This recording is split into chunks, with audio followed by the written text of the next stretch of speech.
Okay,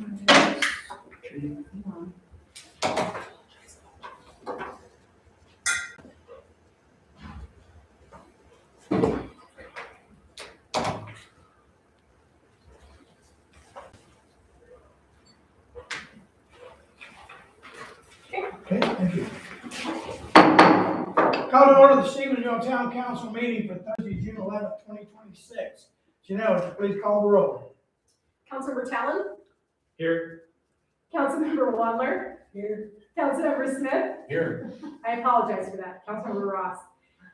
Councilmember Bailey has an excused absence, and Mayor Cruz. Present. Will you please stand for the Pledge of Allegiance? Jay Lynn, if you'll please lead us in the pledge.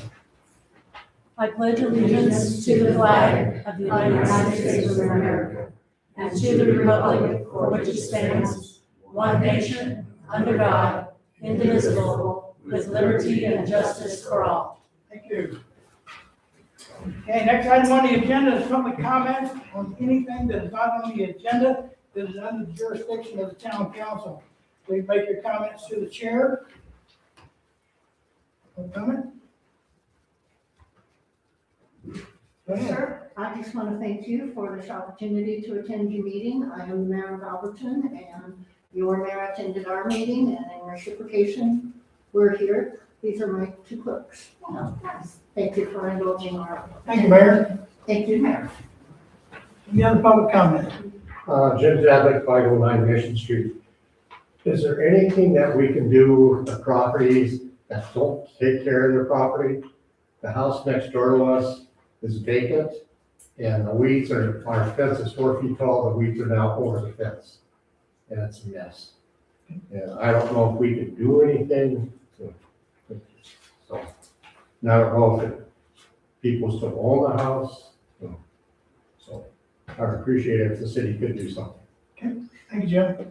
And I did drive by and look at that property the other day. I saw it. We've got several around town that are in dire need of help. Yeah. And we're gonna have to start taking some serious action pretty soon.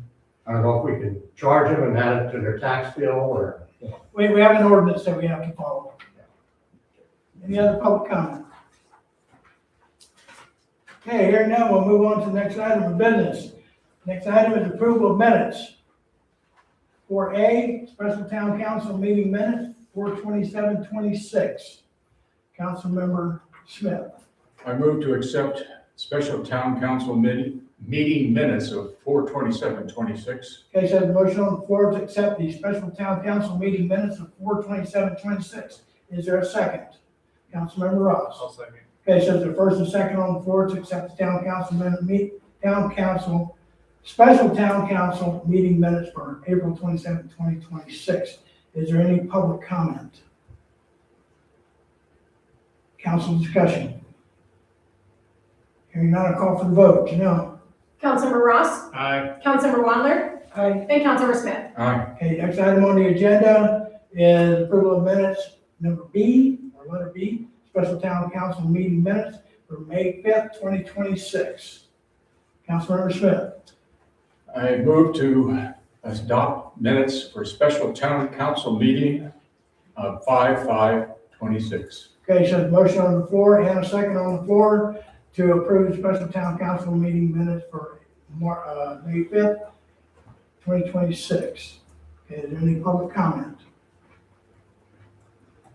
Is there any council discussion? Janelle? Who was your second? I didn't hear that. Councilmember Wander? Thank you. Janelle, please call for the vote. Councilmember Ross? Aye. Councilmember Wadler? Aye. And Councilmember Smith? Aye. Next item on the agenda is approval of minutes for town council meeting, May 28, 2026. Councilmember Smith. I move to accept town council meeting minutes of 5/28/26. Motion on the floor to approve town council meeting minutes for May 28, 2026. Councilmember Ross. I'll second. Okay, so there's a second on the floor to approve the town council meeting minutes for May 28, 2026. Is there any public comment? Council discussion? Janelle, please call for the vote. Councilmember Ross? Aye. Councilmember Wadler? Aye. And Councilmember Smith? Aye. Okay, thank you. Next item on the agenda is approval of biweekly claims 20411 through 20444. Councilmember Smith. I move to accept the claims for 20411 to 20444. Okay, so the motion on the floor to accept the claim for number 20411 through 20444. Is there a second? Councilmember Ross. Raise it, kind of like Jeopardy, right? Yeah. So there's a second on the floor to approve the claims 20411 through 20444. Is there any public comment? Council discussion. Yes, I have some questions. In claim number 20416, sewer backup, I'm sorry, say that again, Karen? 20416 for a sewer backup. I'm wondering, what is that? We get reimbursed for, We have a sewer backup and we have to pay $1,500, that's our deductible. And then our insurance takes care of the rest of that. Am I correct in that? Councilmember Ross? Does that just be like an insurance claim essentially? Correct, through MMIA. also 20421 lab testing? That'd be our water testing. Yes. Why is there a difference? I can understand two different ones, but there was one that 20421. 20421 is something that we have every month. It's our lab testing for our water and sewer plant. Oh, you have different areas that we have to. I'm trying to get on here.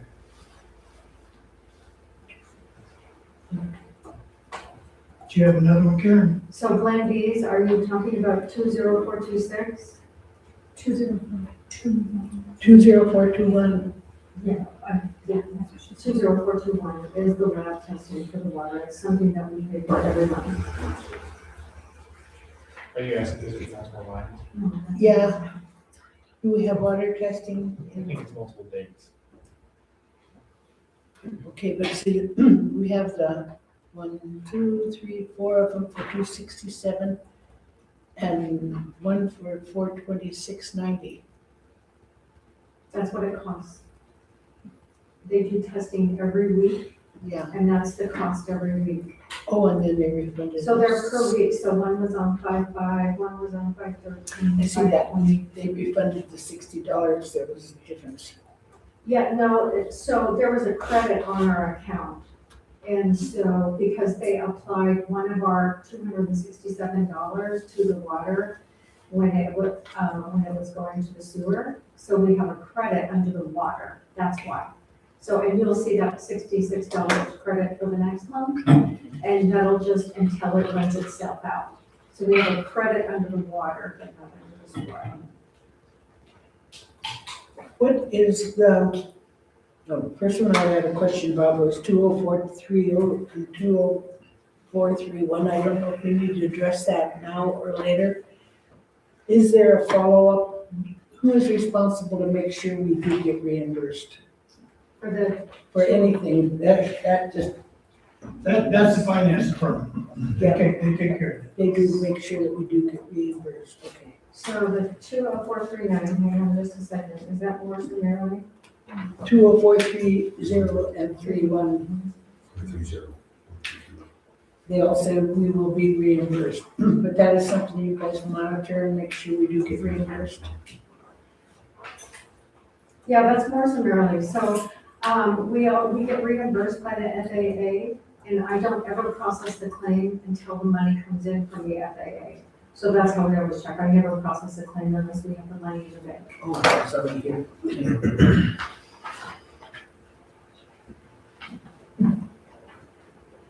Any other questions on the claim? What is a 20433? What is a sewer lift station? The sewer lift station, that's, this is part of the Northwestern Energy bill. It's the electric for the sewer station. Oh, okay. Thank you. Yes, you're welcome. I was gonna come in and I didn't have a chance. Any other questions on the claims? Now, please call for the vote. Councilmember Ross, Aye. Councilmember Wallner, Aye. and Councilmember Smith. Next item on the agenda is administrative reports. Brian's here, not here tonight. He is on vacation. Okay, so I'll go ahead and cover his report for him. Okay, June 2026, maintenance. Repairs of the broken water line are complete. Mowing is now in full swing with several volunteers performing the majority of the work. One broken runway edge light and one runway end light have been identified. Parts are on hand for the repairs and will be completed over the next week. Capital improvement projects, the new fuel farm became operational on May 22nd. The system has worked extremely well, minus a small calibration issue with the fuel level gauge. Later this month, CSV will be pumping the remaining fuel from the old tank to the new. Approximate volume is 900 gallons. During the asphalt maintenance project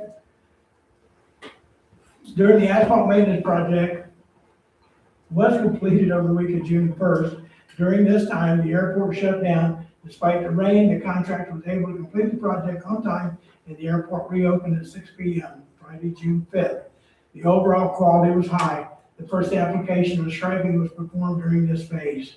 The second application will occur later this summer after the seal coat has had time to properly cure and the asphalt rehabilitation project is completed. Fuel sales. May saw fuel sales increase again over the previous month and totaled 1,800 gallons, 1,800.52 gallons, or $11,728.30. Bulk fuel costs have increased like petroleum products. As a frame of reference, bulk fuel costs in February were $4.43 a gallon. Our last delivery cost us $6.11 a gallon. Our retail half gas price is now $6.90 a gallon. Okay. Next item on the agenda is building report. We issued a total of 12 permits, collected $4,192.60 in fees. Next item is PowerPoint on the banking. Now, I'm gonna do the financial report first. okay, Do the bank, is that okay? that's fine. And I'll just, while you're getting ready to do this, the PowerPoint itself is not loaded onto the website because it's large, takes a while to do, but we did notice it, so it's appropriate to have a report and it's informational only. Okay. Gina? Hello. How are you, Rick? Good. All right, so you're gonna see in front of you, the first one is the cash report. And I think it looks really, really good. There isn't anything that is outstanding, to me. I can tell you, like on the airport, I know that we were down, we're kind of low on the cash report, but that's because the self-serve fuel station wasn't installed yet. It is now, so we're not paying rent anymore. So you're gonna see that that's gonna change, which is good. And that revenue is just gonna continue to grow from now, just from the sale of the fuel. Do you guys have any questions on the cash report? Okay. The next report is the statement of expenditures, budget versus actual for the general fund. If you look under the prosecution services, we're minus about $1,500 there. That's because we have a brand new prosecutor and it took extra time to get her up to speed, so that's where that extra cost came from. The audit services, we knew that was gonna be a thing because we had a federal audit along with our regular audit, so that was what the audit fees came with on that. If you look down at the parks, the forestry and the nursery, so you're gonna see there's a negative $13,000 there. We have not been reimbursed from the disaster relief funds yet from the state. So I'm still working with the state. They're trying to get with me on that. They had the wrong amount of levy. They said we got more money from the 2% levy, which we did not. So I've been having to go back and forth with Ravalli County and the state regarding that. And so we should be getting those funds pretty quickly. But that's about it on the expenditures versus actual report. Do you guys have any questions about that one? Okay. So the next report is the statement of expenditures for budget versus actual, and this is based on all of the funds. If you look under the building code, that's, 2,000, negative 2,000, but that's always gonna go up and down based on whatever we have going on as far as permits go.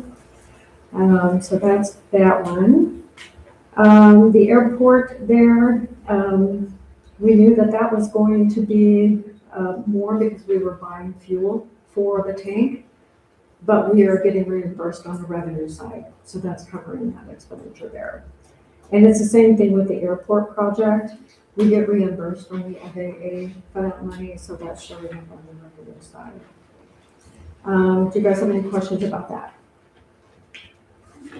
Okay, so the statement of revenue, the next report, this is looking pretty good. If you look at the planning, we've actually done more plan reviews and captured more money for the town, to like $3,700. The building code enforcement, the same thing. It's kind of hard to gauge exactly what we're going to be doing with that, so that revenue is going to kind of fluctuate. It's really kind of hard to gauge. So the police training pension fund, we anticipated about $7,700 this year. We actually got $6,061. The reason that you're going to see that there's more, that we got $6,061 more, is because the revenue that we received for 24-25 actually came in 25-26. During the audit process, the auditors will move that money back into the fiscal year of 24-25. So that's why it shows there's more. And it actually goes the same for the fireman disability at the very bottom. It's the same thing. We got the reimbursement in 26 when it was really for 24-25.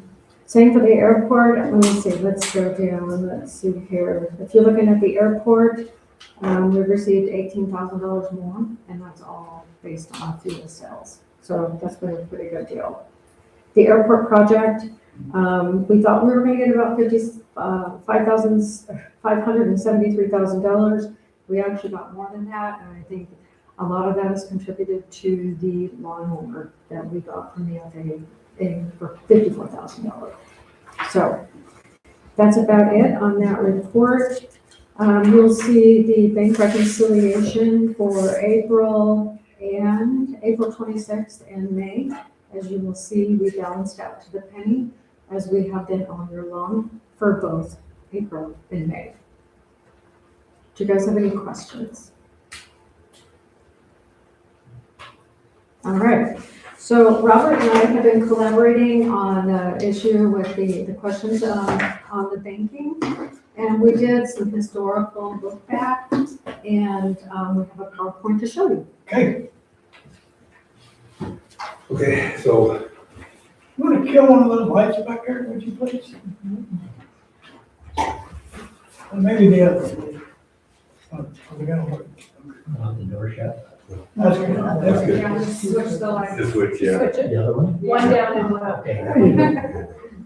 Okay, the presentation is to provide information regarding town banking, history, location, security of town funds, what happened during the transfer of 23, the authorization of the transfer, current fund balance, interest earnings, allocations, and Montana government public deposits. Start out, here's a snapshot of where we're at right now, okay? We have 25 funds. And you see that on the report you just received, and it's in 2 bank accounts at First Security Bank, okay? This cash report here is on the 9th, and this one on the banking balance of 5/30/26. They don't necessarily match, but we balance it, and maybe balanced out to the penny. So basically, Black Mountain takes the amount of money we have in the bank and then we put it in, throughout history, we put it in these funds. And that, we have to then reconcile the funds to bank statements, to the accounts that we have. And that's where we get balance depending for last year, which has been very good. So where was the town's money? In 2012, okay, 62% of the money was in Rocky Mountain Bank. And then we had 37% in other banks. 2012, okay. The other banks would have been Farmers Bank, Missoula Federal Credit Union, and that. Then from 13 to 16, okay, this is what it looked like in 16, but they were all kind of the same. 97% of the money was in Rocky Mountain Bank, 2.37% was in Missoula Federal Credit Union, and 0.58% was in Farmers State Bank in these funds that you see right here, okay? So all these funds that are not highlighted, basically CDs. CDs down below and accounts below here, but these were the funds that were in the other banks for a total of 2.8 million. Okay, 2017, very similar. Okay. It basically stays this way until we do the transfer. Okay, 2018 to 23, this was where it was at. Missoula Federal Credit Union merged Clearwater Credit Union, so our funds just stayed in that bank without us doing anything. That's what happened when the bank takes over, I guess. Okay, so historically, 97% of our bank for those 10 years was in Rocky Mountain Bank. Okay, the funds. Now, here's the outcome of the movement we did. So what happened was and we're gonna talk about this. Bottom line, here was the accounts in Rocky Mountain Bank and the other banks, and interest rates that we were receiving. And this is the amount of money we received, payment, and equals monthly because these were quarterly payments. So on average, we made $702.56 a month on our money. Then we transferred the money to First Security Bank. And in February, we made $9,134.86 that month. Big jump. In the first year, we made $116,756.94. Okay, 100% of our money in First Security Bank. Big jump. Since we moved the money, we've made a total of $335,626.17. Big jump for the town. We were making $8,000 a year. In just these really almost 3 years, we've made over $100,000 a year from this move. With that interest allocation, what we do is we allocate that interest based on where the money's at. All the governmental fund interest, and you can see this is, I can talk you through the whole slide how it works, but all the general the governmental funds go into the general fund. So in May, we made $2,600 in interest, and that went to the general fund. For the water fund, we made $2,951. The asset fund made $2,926. The water sewer made $1,875, and the sewer asset made $2,345. And the airport fund doesn't have a lot of money, but they did make $1,873. And we put those in those accounts because those are those non-governmental accounts, and that's where the money's at. So we separate that out. Every month. Every month. Every month when your interest comes in, I go through and do those calculations, and that money is allocated to those funds. Okay, so the history of the move. In July 23, the finance officer, Gina Crow, identified that several certificates of deposit held by Rocky Mountain Bank were earning very low interest. After discussing with myself and Mayor Gibson at the time, we looked at the local financial institutions and contacted them to determine what the interest rates could be available for the town. Based upon those discussions, First Security Bank offered the highest interest rate.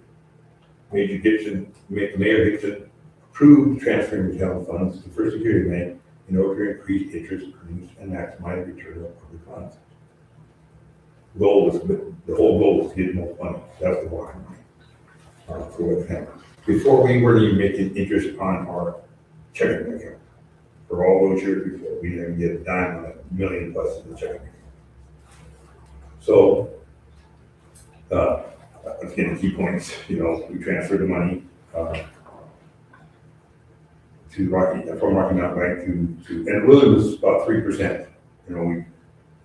3% from the other bank and the other 97% from Rocky Mountain Bank. So we have a long-standing practice of having all our money in one bank for the most part, at least 97%. So the fact that they say that we, put all our money in one bank just with this move, that's been going on for, over a decade. And we did that to attain the highest interest rate. Okay, the authorization, which it was approved by Mayor Gibson at the time, which was, in my opinion, one of the great moves to save the town a lot of money, or earn the town a lot of money. First was transferred the highest interest rate we talked about, and transfers were made to the town administration, the finance department made that happen. And here's the letter. So here's the letter. Answer. Who did it? Opening the First Security Bank account, closing Rocky Mountain Bank CDs, closing Clearwater CDs, and closing Farmers Bank. So it all happened within the administration. There's also a thing that says, putting all your money in one bank. Well, we've been obviously doing it for over a decade, 15 years plus. I didn't go back past 2011, 2012. So by law, the banks have got are required to allocate public funds above the FDC amount by law. It's in the municipal code. And they do that. Both Rocky Mountain Bank and First Security Bank pledge collateral in excess of Montana statutory requirement for us. And they do it for all our customers. Both banks do. So that is about the same. But it's a security to provide additional protection from public funds, which that's what they're designed for. That's what the law allows, requires, and we do it. Plus, our auditors annually inspect our securities. That's one of the first thing they look at our bank. They actually go to the bank, make sure that we have the right amount of securities. And we have never received a finding on our audit for not having pledged securities. So that is one of the first things that the auditors ask me every year in an audit is where's your pledged securities? And I give them to them. The pledge security, requirements for public funds, pledge requirements are legal with many banks or financial institutions that hold specific securities as collateral when they hold deposits for government entities. This ensures that taxpayer money will remain safe and completely recoverable in the unlikely event of the financial failure or bankruptcy. Pledge securities work to offset the risk of the government agencies where the bank pledges high secured liquid investments such as U.S. Treasury bonds or government agency securities equal to or greater than an unsecured amount of the public deposits. And it does help with credibility. So that idea of the pledge securities is something that it's required by the federal government, federal funds, state funds, town local funds if you're over $250,000. So that's not even a question. And the state recognizes that, and the feds recognize that too. What are the pledge securities? I'll let you guys read that. Bottom line, it can be U.S. Treasuries, federal agency securities, government bonds, other securities, authorized by Montana. And that's where the auditors look at and they check to make sure we're fully secure in our funds.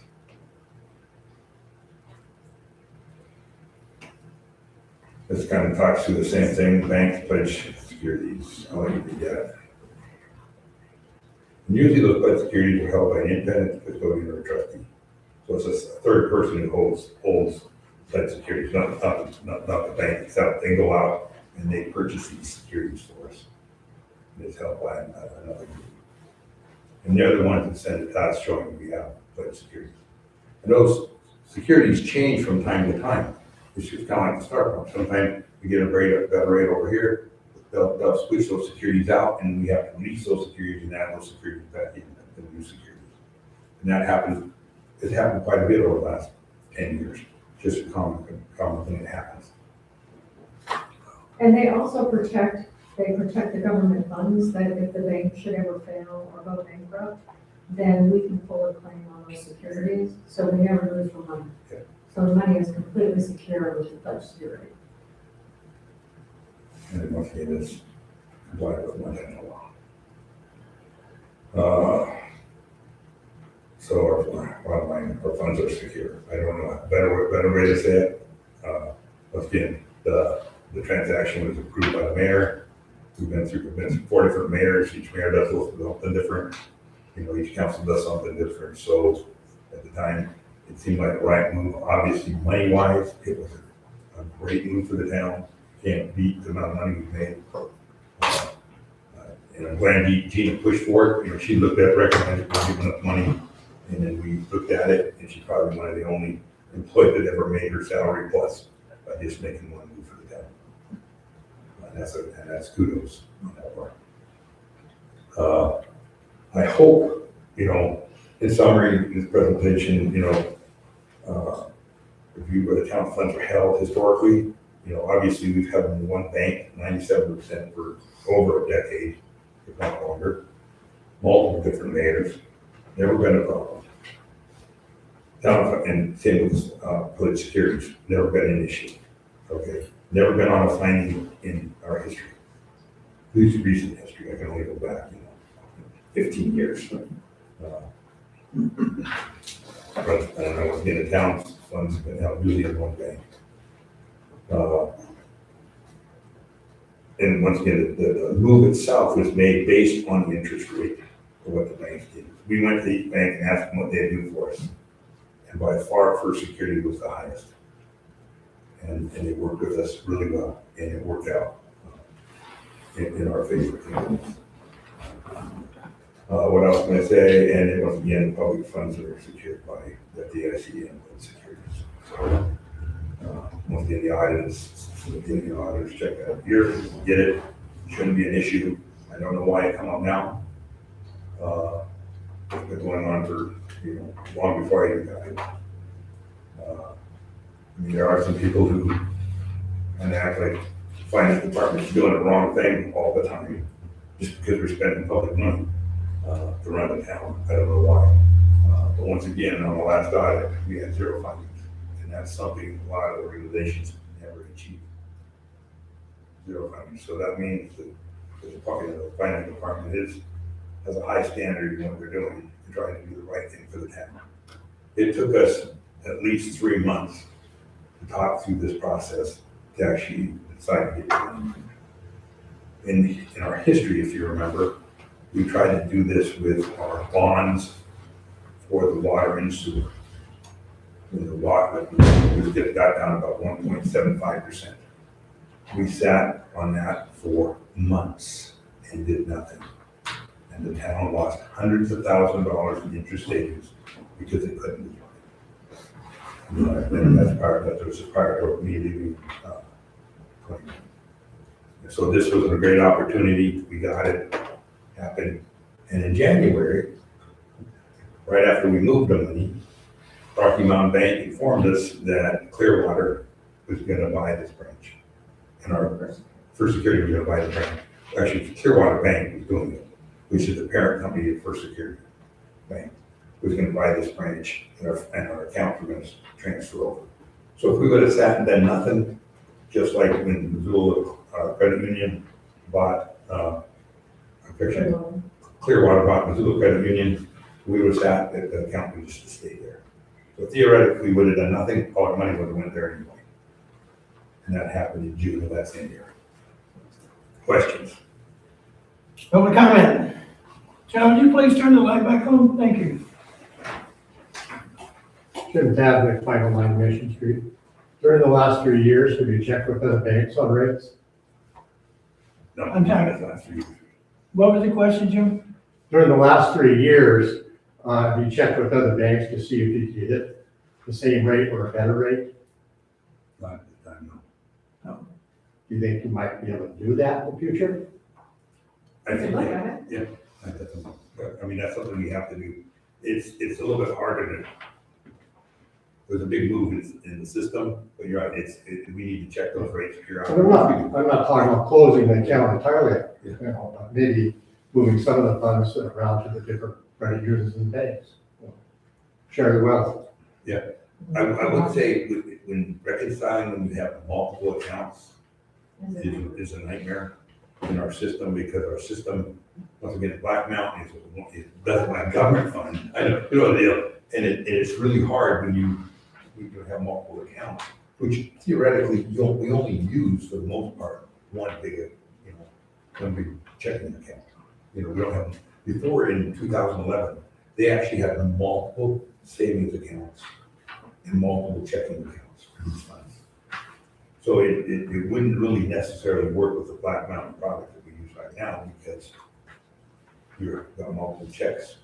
So that's why Black Mountain is with the software that most everybody in the state uses, except for the big cities. And I think one of the things too, when you spread your money around, you're actually losing out. Normally, when you combine your money all into one account, you make more interest than you do when you spread it into different accounts. You lose that interest on that. So, But it's worth it, it's always worth it. I'm sorry, I don't agree with you on that at all. Well, okay. Any other public comment? Okay, thank you, Jim. Thank you, Robert. Move on to the fire department report. You can kill your.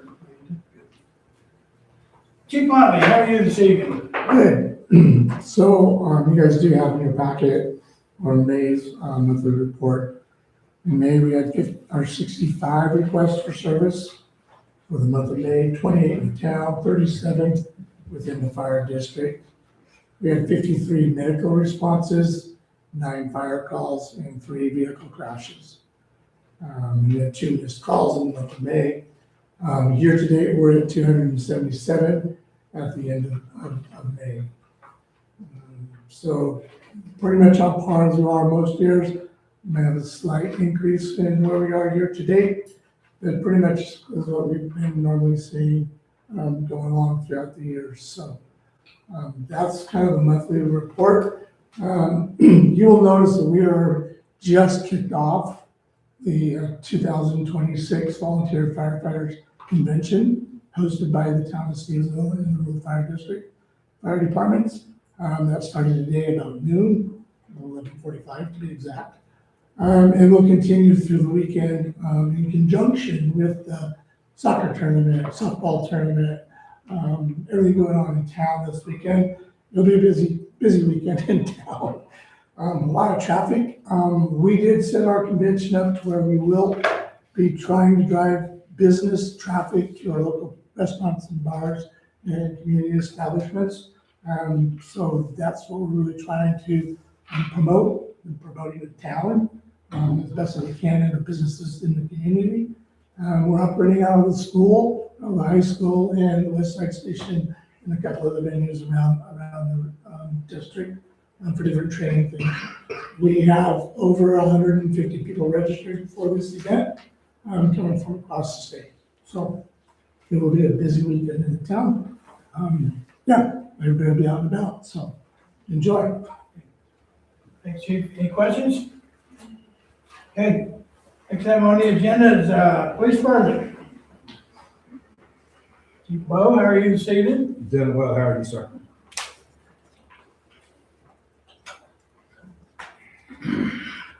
So if you want to follow along, you should have a copy of my report in your packet. I'll be brief. The month of May, we had 109 calls for service, which you might look at and see it as an uptick in calls for service, and that would be correct. We made 2 arrests, issued 10 citations, stopped 20 vehicles, and worked 4 traffic accidents in the town. And if you follow down, it's mostly the same from month to month to month. And if you have any questions about any of the specific stats, then you may ask. We just finished the circus Monday and Tuesday, and for all intents and purposes, it went pretty well. The town, the community was really involved, and a lot of people showed up, and there weren't any issues to speak of. And so, and we'll be here this weekend as well for the firefighter convention. Any questions? Chief, are we having any issues down at Lewis and Clark Park with Mission? Yeah, we are. We've worked on that. We've actually identified an individual who's responsible for most of the tomfoolery. And we have spoken with his parents. That was a big word, wasn't it? That was a good one. Yeah, it's a Tennessee word. But anyway, and we've communicated with that individual's parent or guardian, and he's going to be restricted from accessing the park for a couple months. So hopefully a lot of that stuff kind of takes care of itself at this point going forward. And we are gonna be looking into the, the improper use of a vehicle down at Stevensville River Park where somebody's going down and Yeah, we've tearing up the parking lot, doing donuts and things like that. You know all the answers. We actually have, much like the Lewis and Clark and Father Rella Park, we're gonna restrict the access to that location sundown. And we have a mechanism to secure that facility as well, thanks to the mayor. Any questions? Any questions for the chief? Then you're closed for services at 109, that's Yeah, we had a busy month in May. 31. We wrote more reports than we've ever wrote in the 2.5 years I've been here. Was it just everything? Suspicious activity, information reports, it's just a gamut of everything. I mean, it wasn't necessarily the volume of calls were high for like thefts or anything of that nature. It's just a lot of people had complaints. Neighbors, dogs, things of that nature. Yards that were being too high. I think I heard it in here earlier from Mr. Tadnick. So, and we respond to all those, and we like to document all these responses with it, at the very least, an information report. Anything else? Public, have any comments, questions? Okay, thanks, chief. Thank you. The next item on the agenda is Public Works report, and I'm not gonna go over this report, it's all listed in your packet. Steve is a little under the weather tonight, so we produced 24,509,532 gallons of water this month. Last month, we produced 13,512,172 gallons of water. We treated at wastewater treatment plant 4,623,505 gallons this month. Last month was 4,908,020 gallons. So the difference is probably going to be due to irrigation. And we've got a lot of people firing up their sprinkler systems. I know we did. I know my water bills are going up, so we got to be careful. State reports, EPA weekly, monthly, and annual samples were taken and reports submitted. Satisfied permit reporting, testing regulatory requirements, and running the sludge press.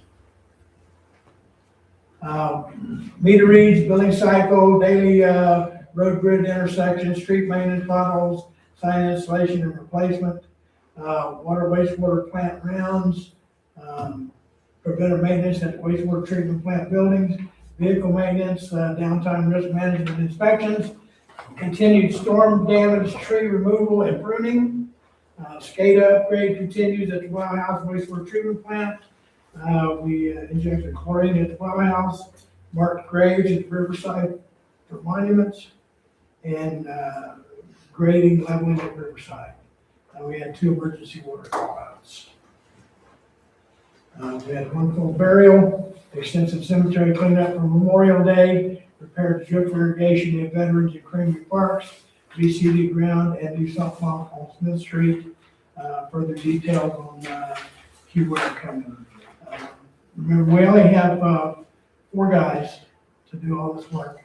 And one of them is on an interim status right now. So they're working a lot. So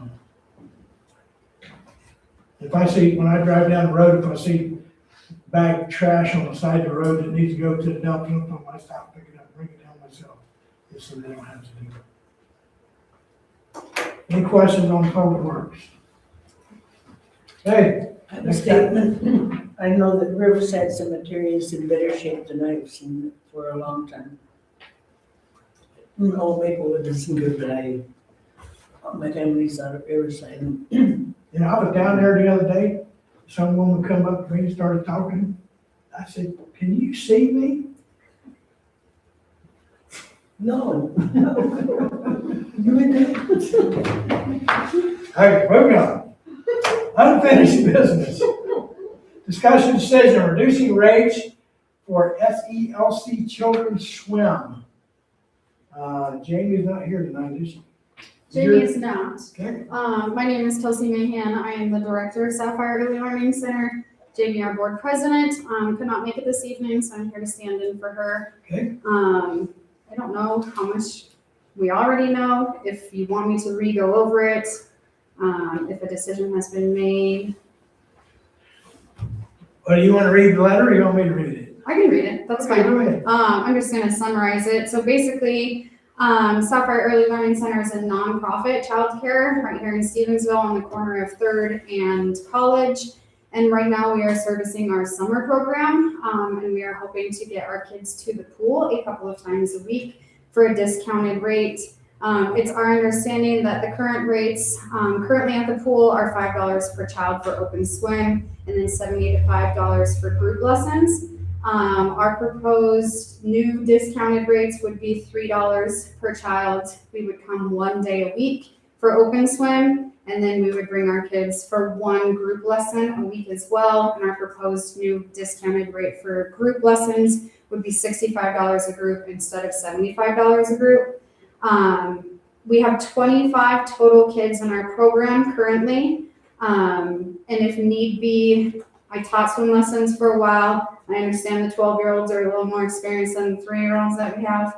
And so if need be to create 2 different groups for them, that is something that we can also do to divide those up by ages. So we're not throwing 25 kids at them with completely different swim capabilities. Our rationale basically for this is, one, we are trying to utilize local businesses as much as possible. I'm currently driving my 3-year-old down to Hamilton twice a week for swim lessons, simply because the Stevi pool is not open yet. We are a hunting, fishing, camping family. I need her to have some sort of awareness of the waters that are around us in our community, and so do the kids that we service. These kids are constantly out and about, and they need to have water safety essentials under their belt, especially in a town where a river quite literally runs through it. So in your letter, you're asking for $2 per child once per week, or $24 per child for the full 12-week session, and swim lessons $65 per group session at your currently scheduled lesson times. Correct.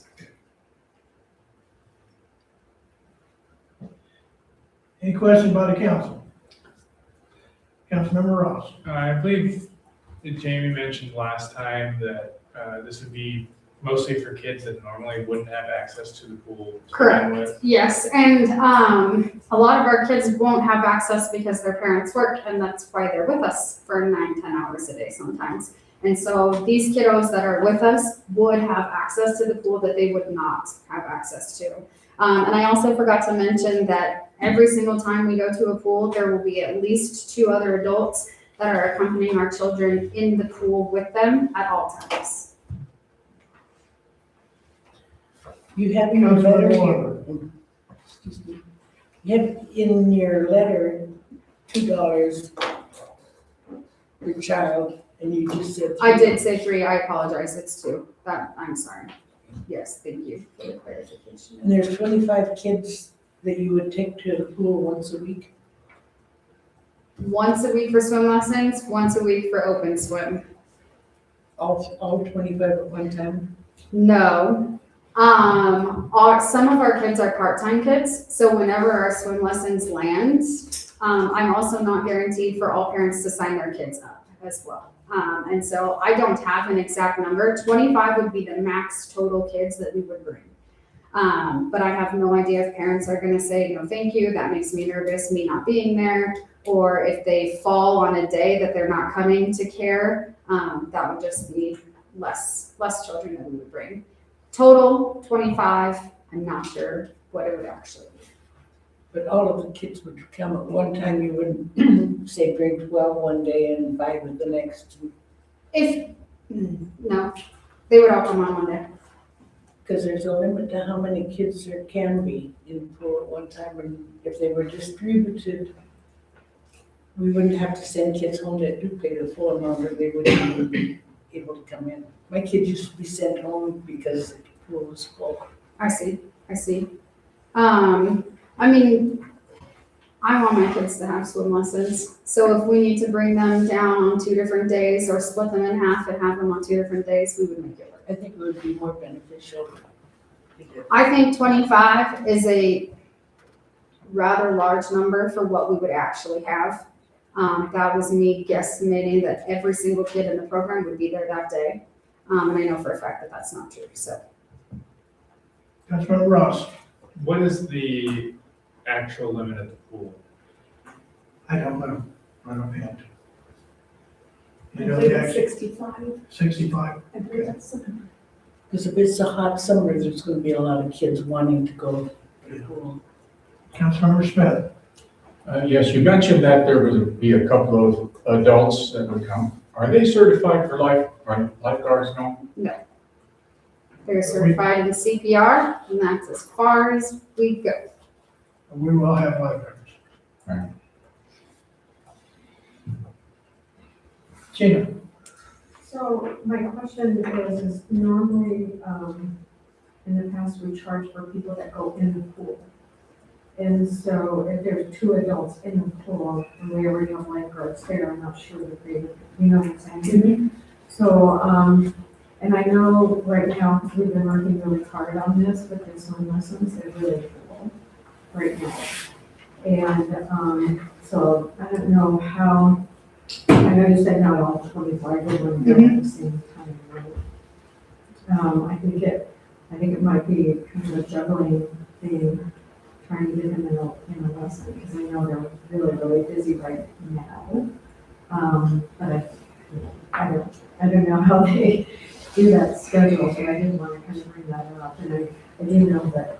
Did you want the adults to be in the pool with them? Not during a lesson, no, but for the open swim days to make sure, unless they wanted us in the pool during the lesson. As a former swim teacher myself, I would rather not have another adult in the pool, it's just another distraction. But if they needed us, we could be. My idea was just during the open swim to have another body to keep eyes on the children while they're swimming.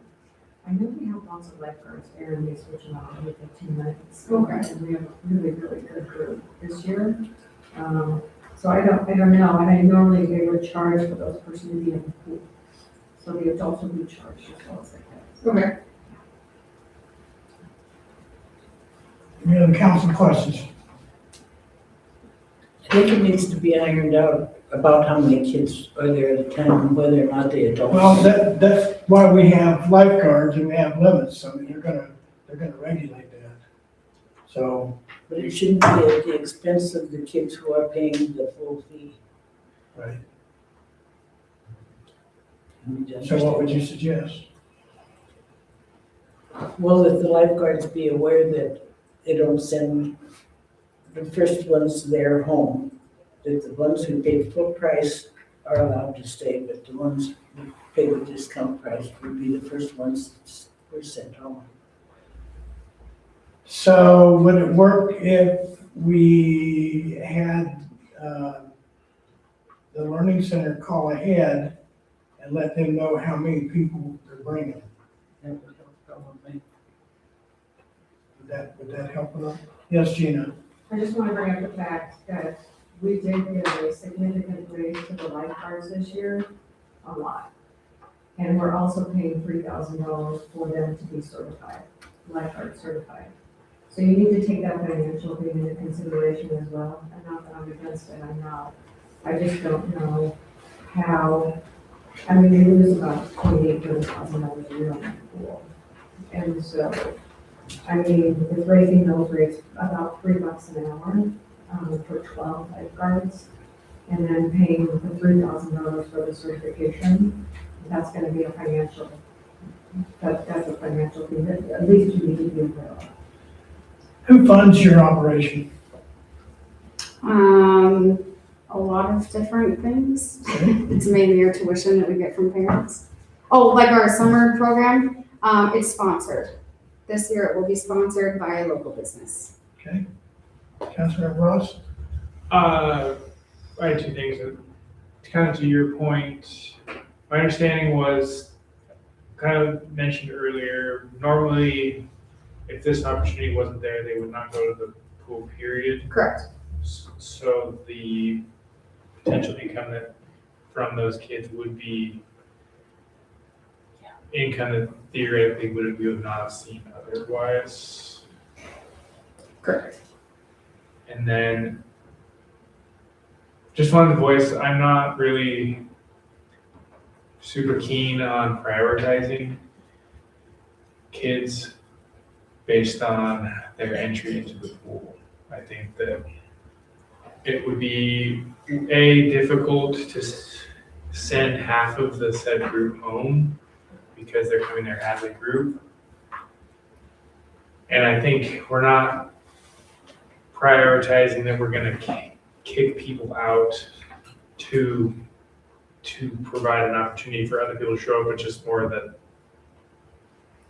if you are calling ahead, we could account for that. I just don't want to get into making a rule of prioritizing kids based on the opportunities that the mayor may not have. Can I also add, we won't be there all day. I mean, we have a breakfast time we have to meet, we have a lunch time and a snack time as well. Our window is probably going to be from 9 to 11 on those days that we do come, and then we're back at the school for the rest of the day, depending on when parents pick up. So I understand the max capacity at the school, but also we're not gonna be there for 12 hours a day. Any further questions from the council? Public comment? Okay, could I have a motion on the floor, please?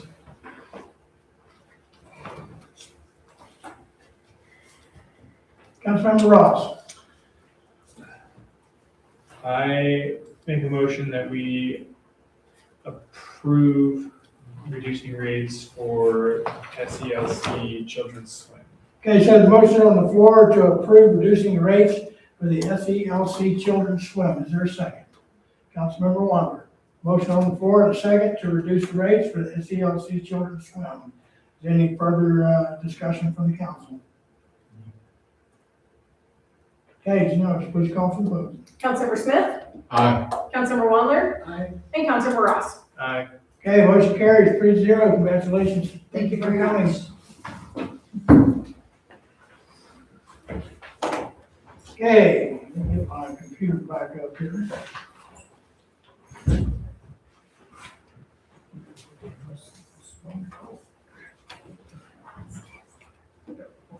Okay, next item on the agenda is discussion decision appointment of volunteer firefighter recruits for the Stevensville Volunteer Fire Department.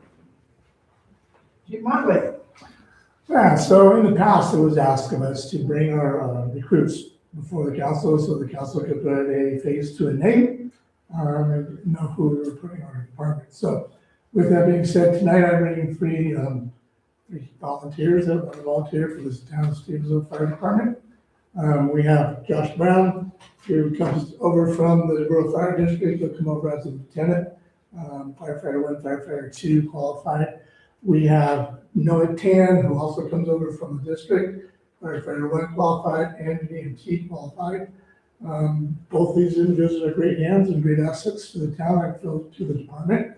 And we also have Ruben Zilla, brand new volunteer, wanting to volunteer and get some experience in the fire field and EMS service as well. I think all three of these would be a great addition to the department, and I look forward to serving with them. Okay, thank you, Chief. Council questions? Public comment? Okay, thank you very much for volunteering. Okay, I know this takes a lot out of your life and your days. It's a lot of hard work, and I really appreciate everything that you've been doing. Thank you very kindly. Thank you. If I could have a motion on the floor, please. I move for, approving an appointment of volunteer firefighters for recruits for the Stevensville Fire Department. Okay, could we call them out by name, please? Oh, Mr. Noah Ten, Mr. Ruben Zella, and Mr. Joshua Brown. Okay, so the motion on the floor to appoint volunteer firefighter recruits to Stevensville Fire Department, Noah Zan, Ruben Zilla, and Joshua Brown. Is there a second? Second. Councilmember Smith. So the motion on the floor and a second to approve the appointment of volunteer firefighter recruits to Stevensville Volunteer Fire Department, Noah Tan, Ruben Zilla, and Joshua Brown. Is there any further council discussion? Hearing none, I'll call for the vote. Councilmember Wondler, Aye. Councilmember Ross, Aye. and Councilmember Smith. Aye. Thank you, congratulations. Thank you. Thank you. Be careful out there, okay? You're gonna go back to the barbecue. Okay, next item on the agenda is discussion decision approval of Stevensville Harvest Valley Farmers Market for June 27th, 2026. It's a reoccurring item under our special event process. And by the way, Mr. Ross, we are looking at doing a suspension of this via council resolution until we can modify the town code. Okay. Councilmember Smith. I move to approve the Stevensville Harvest Valley Farmers Market for 6/27/26. Okay, is there a second? A motion on the floor to Councilmember Wadler, seconded. There's a motion on the floor to approve Stevensville Harvest Valley Farmers Market for June 27th, 2026. Is there any public comment? Okay, is there any further council discussion? Councilmember Smith. I'd just like an update. How's the electrical thing going? I honestly haven't gotten a report back. Councilmember Ross. I believe that was gonna come at the end of the year, correct? Yeah, it's gonna come to the end of the year. We haven't had any interim reports. Oh, all right. Thank you. And then also just happy to hear that we're looking to expedite the process. Thank you. Any further council comment? Okay, hearing none, call for vote. Councilmember Ross, Aye. Councilmember Wondler, Aye. and Councilmember Smith. Aye. Thank you, motion carries 3-0. I'm sure they'll be happy to hear that. I haven't looked to see how they've been doing this year, but I understand it's going pretty well. Next item on the agenda is discussion decision agreement for services for grant writing between Grant Masters Incorporated and the town of Stevensville Fire Department. Chief Motley. Okay, so what we're looking to do is we're looking to apply for an Assistance to Firefighters grant. This grant cycle is open until the 21st of this month. That's when the cycle closes. We need to get our grant writer on board, get him the contract, get him the information, get him the money, all that, so he can have time to put together our grant application, our narrative, and get it submitted to FEMA before the end of this grant cycle period. So time is of the essence to get this thing accomplished and taken care of.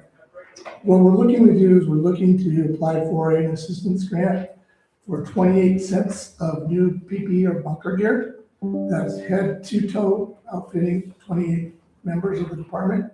We currently now are rostering 23 members, so there are a few extra sets, hoping to get to a full fire company of 28. The cost to do that is estimated at $151,200. That would be what we would be asking for in the grant. So our bunker gear, our turnout gear, has a 10-year serviceable life on it. Our gear right now is on year 11 out of that 10-year serviceable life. So we are due to replace our gear. Yes, it's a big amount of money. It's a 5% grant match. So if we were to be awarded the 151,000, we'd be looking at a 5% match of about, what, 7,500 and change. Would be what we would have to come up with to pay our share of that grant match.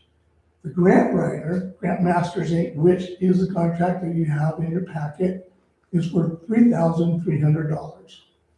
So that would bring the total due to this whole thing, if we were successful, to that, what, 11,000 number. Okay, so there is no guarantee that we will be successful. However, by utilizing a company like Grant Masters, our chances increase substantially.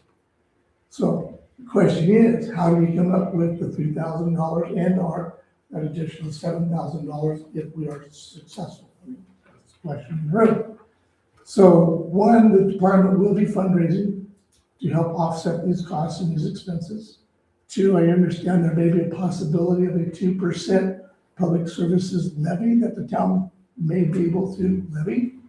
I think that's something regardless of the grant or not, that we need to look into and look into seriously to help fund the police department and the fire department both. So that's something we would really need to look at. So what I'm asking for tonight is I'm asking for permission to have the town sign off on the application, to have the grant writer write the grant, and then we would also fund that. That would all run through the town of Stevensville. Secondarily to that, I would, if we do this tonight, I will be applying for a WRAP family grant, this grant cycle, which ends end of the month, for the $3,300, which is the cost of the grant writer. And if we are successful in that WRAP family grant, then that grant writer's cost would be basically covered. If we're unsuccessful, if we didn't get the WRAP family grant and we're unsuccessful in the assistance grant, then neither the town nor the department would be out that $3,000 from the grant writer. So it's kind of a two-part puzzle thing that we're trying to work to get accomplished to fulfill the need that we have within the department.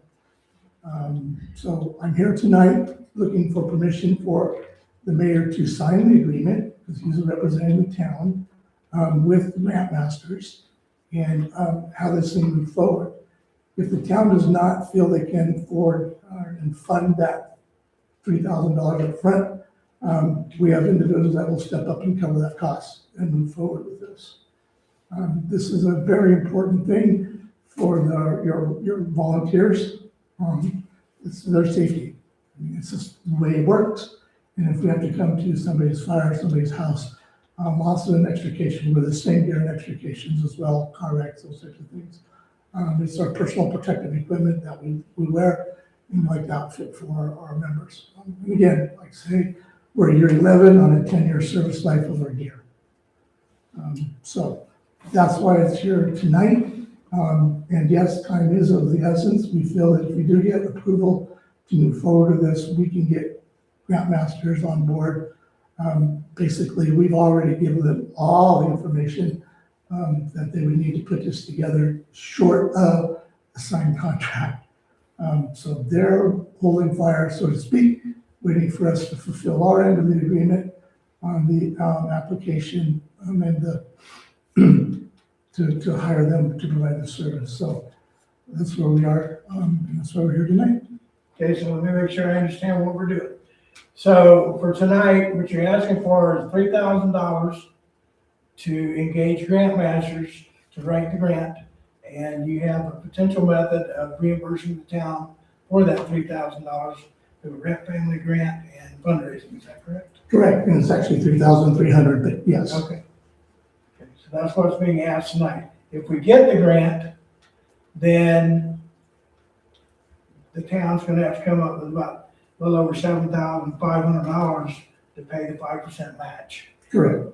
And again, we would also be working toward But that's attorney funds to offset that cost if we are to be successful. But accepting of that grant is a separate issue from tonight's agenda item. It is, and so if we are successful in getting the grant, you will have the opportunity to either accept that or deny that. But if we don't apply, we don't have that opportunity to either accept or deny that grant when it is awarded. Typically, these things take, 4 to 5 months before you hear who is getting awarded monies. The other piece of this puzzle is, this is a federal grant through FEMA. We don't know if this grant will be here next year or not. Or this opportunity, I should say. So it's kind of one of those things that is up to Congress to fund or not fund, or however they want to do that. So there's an opportunity open right now, and we would like to take advantage of it. Council? I heard you say that time is of the essence, but I just heard you say that this goes on for 4 or 5 months. The application period Have closes. you known about this for 4 or 5 months? We've known about this for about a month, and we've not been able to get everything lined up until now. Councilmember Ross? I believe what he's saying is that once the application is submitted, the Yeah. approval process is 4 to 5 months. Yes, Not the lead up to submitting the application. right. Councilmember Wander? Is there any reason why you're applying for the RAP fund for only 3,300? Because whatever funds that would be awarded needs to be applied to a project. And so it's hard to go, well, give us $5,000. This RAP family grant period, and they do 3 or 4 of them a year, I believe, quarterly. Maximum award is $5,000. So the maximum that we could ask for would be $5,000, but it would need to be applied towards a project. And when we don't know if we are successful, I can't ask for, we got another $2,000 to go towards the grant that, we don't know if we got it or not. So So that's why we're asking for that $3,000. Understand that. Councilmember Ross? I have a question for finance. My understanding would be that the initial 3,300 would be out of this year's budget. And then if we got approved and then accepted the grant, that 7,500 would likely come out of next year's fiscal year budget. That's what it looked like. Depends on when they actually. 75,000. They award it.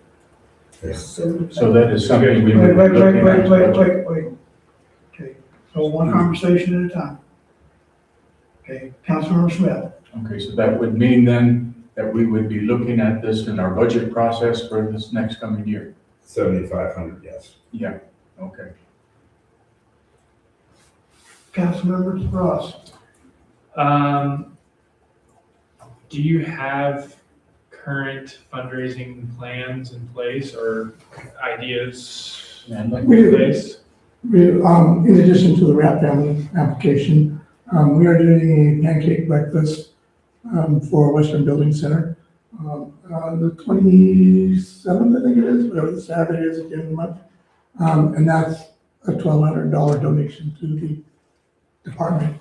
And that really put that toward the $3,000 or whatever we need to do for the repay. Yeah. Councilmember Wander? I feel that it's important to maintain a fire department. And we need to fund them before we have a fire, not after we have a fire. And if they're willing to do what they have said they would do, which they said they'll do, and I believe they will, I don't see how we can say no. The volunteers, and we need to protect them all we can. Thank you. Councilmember Ross? I am assuming that you've somewhat worked on your budget proposal for this coming year. Yeah, we submitted our initial budget proposal, and since it's not been decided yet, that will give us the opportunity to go back and look at that and readjust and reallocate and be prepared in the event that we do become successful. Yeah, Councilmember Smith? have you ever used Grant Masters in the past? we have. We How wrote did that work out? the radio grant for $600 and some thousand that we were just awarded was through Grant Masters. And that's why we went back to Grant Masters again to look at doing this for us. So just one time. We would use them one time, other departments, Florence uses them quite regularly, and that's why we went with Grant Masters for the radio grant, because it was a combination grant written between Florence, Stevensville City, Stevensville Rural, SULA, for the radios. And they had, history with Grant Masters in Florence, and so they would highly recommend them, and that's why we chose them for the radio grant.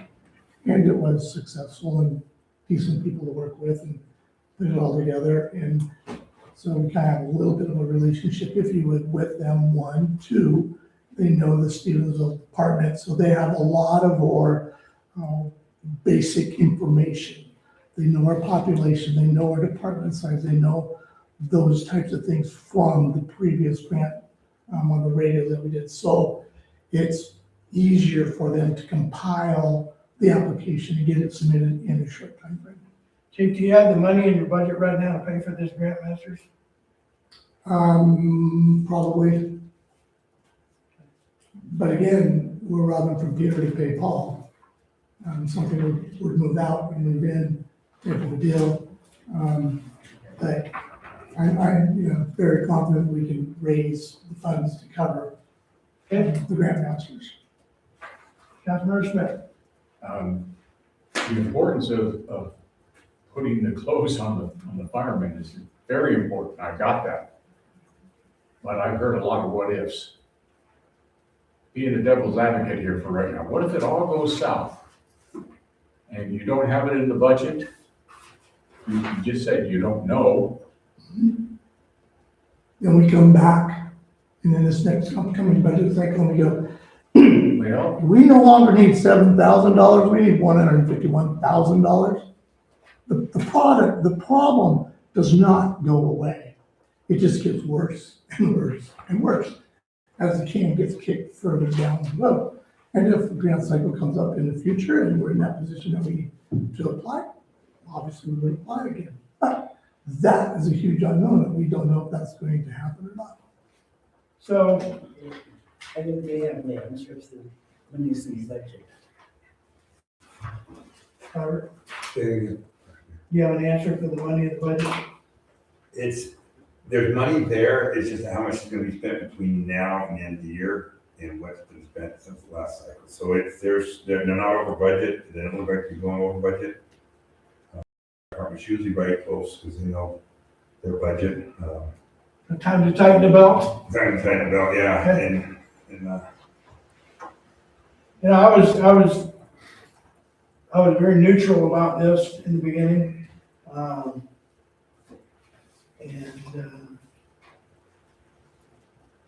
Having been in a fire one time myself, I recognize the need for high quality, sustained gear. absolutely. So I'm not gonna try and sway you either way. This is a council decision. I think you have enough information there. Councilmember Lumber? My question is, if you have pancake supper the 27th, will that money go in next year's fund or this year's fund? That money is for the association, doesn't hit the budget at all. That would be a cash donation back to the town to help offset costs. Any other questions for the council? Gina? I just want to make one clarification. When you and I were talking, we were talking about that money, and it was actually not a public service fund. It's more for the relief association. It's for the relief association. Okay, So I apologize. that's right, that's right. I apologize on that. And on the fundraiser, are you gonna do what the chief did with the chili cook-off? Is that money gonna come straight to me to deposit to take care of the damage on that, or? No, So, that money will go straight to the association, so that money will not go back into the town then? correct? Until we give it to the town. So the association gives it to the town, which obviously they would do to offset the cost of the grant writer. So then you would do fundraising that wouldn't come to the town, but the town is still paying for it? We would donate our fundraising efforts to offset the costs that we incur. Why couldn't you do fundraising just for the Stevensville Fire Department to pay for that grant? We could, but we've already contracted to do this breakfast under the firefighter. We have assurances from the association that if we raise enough money, we'll be able to get reimbursed. Do you have insurance, assurance? Absolutely. Okay. Any further Councilman Ross? In your guys' opinion, the finances opinion, the general fund, if we need to do have to pay it out of the general fund because we didn't raise enough to cover it, how do we look in your guys' opinion? Well, As I- just far as at least projecting out, would we be able to manage? I think the thing that we really gotta think about is, one, there's a lot of different departments that are in the general fund, right? You've got the pool, the splash pad. The splash pad does not bring in any money. The pool will, who knows what it will bring in, we lose money every year, that's part of the general fund. We've got, the parks, we've got the forestry, we've got a lot of these things that are out there right now. And it's really tough. I think the general fund is gonna be hurting a lot with the pool this year because we have increased the salaries so much. And we've already $3,000 for the certification for the pool kids. And I don't know where we're gonna end up this year. I really don't. I have talked to Jerry and Kate both about, we got shirts last year to sell the shirts. We have donated snacks for them to sell again this year. That all comes back to the town in the general fund. But we still lost about $28,000 last year on the bid. So it just depends. Yeah, the revenue, I've been on the revenue budget, and the revenue is about the same. Okay, we got actually less than last year, because we don't have that emergency fund. We don't know 100% what's gonna happen with the mill levy yet, because we haven't got that paperwork in, and that kind of tells us how much we get, so we can only project out what we think we're gonna get, and I've done that projection, so we're gonna be a little bit less than we were last year. We haven't spent all the money this year in the general fund. We decreased the pool a lot, but we did have about 113K extra in that fund. It's supposedly going to be at the end of the year. But the more it's kind of a really hard thing to say, because we're getting a good deal on bunker gear, because we still have to buy bunker gear. But how far do you want to, without looking at the big picture, it's really hard to say. I'm up in the air, you can't, when you get a grant and you get that much, it's worth looking at. You can't say no to it. When you meet with the need. So the real answer is the money will be there minus we have any problems. If we have a problem, and I give an example with the truck blow out, that we, something, and not blow up, or the say goes dead, or we have to buy a new lease truck or something like that. And things, that stuff we can only predict. It has to be, but like the chief said, we're still gonna have to buy bunker gear. Maybe piecemeal together, but we're buying at full price. Any further council discussion? We're looking at $5,400 a set to replace what we have currently. Would you repeat that again? $5,400 a set to replace what we have.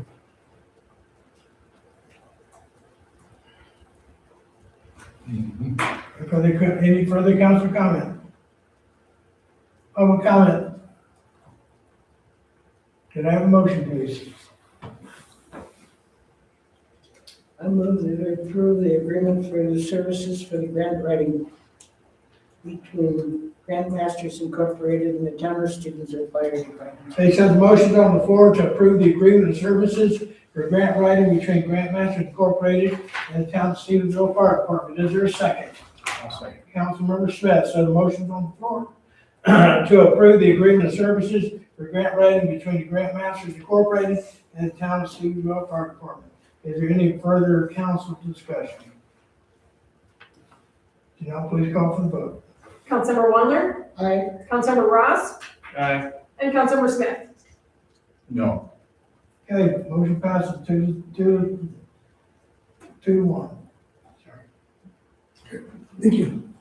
We'll get your signature and we'll get that sent off. Send it down, you want me to do it now? Well, send it right down in the meeting, I'll take care of Plan it. was for you to sign after the meeting and then. What do you want? I'm on the computer, wake up. Okay. Let's hope everything works out well and those pancakes aren't too expensive. Well, yeah, we have a set amount of money we're getting, so. I don't eat pancakes. Grits and eggs, yes. Next item on the agenda is closing town hall administrative window on Wednesday from noon to 5 p.m.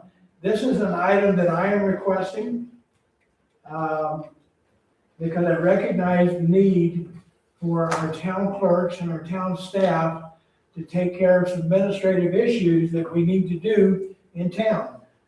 We have files that need to be filed. We have files in the annex building that need to be reorganized. We've got to be able to locate some of these documents quickly, and we can't afford our people going down spending 2 or 3 hours looking for this stuff. So the day-to-day stuff gets done, but some of the other stuff just get in box. So we need to go through them boxes and straighten those things out. So I am requesting this. I also wanted it for our public works staff to shut down on Wednesday so they can take care of their trucks and the equipment rooms down at the wastewater treatment plant and water plant. But right now is not the time to ask for that because they're too busy to do that sort of stuff. So that is the purpose of this request. Is Wednesday at noon, shut down for 5 hours. They'll of course, they'll have their lunch, but go in and take care of a lot of administrative work that they need to do. So, any council questions?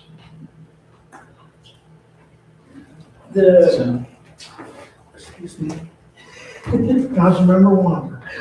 the Friday afternoon off is not in effect anymore. The the 5th Friday thing for training is still in effect. We don't have that many 5th Fridays. No, I was talking, the last mayor let you off Friday afternoons. That never passed. But if any of the staff have off on Friday, it's because they scheduled vacation or comp time or something like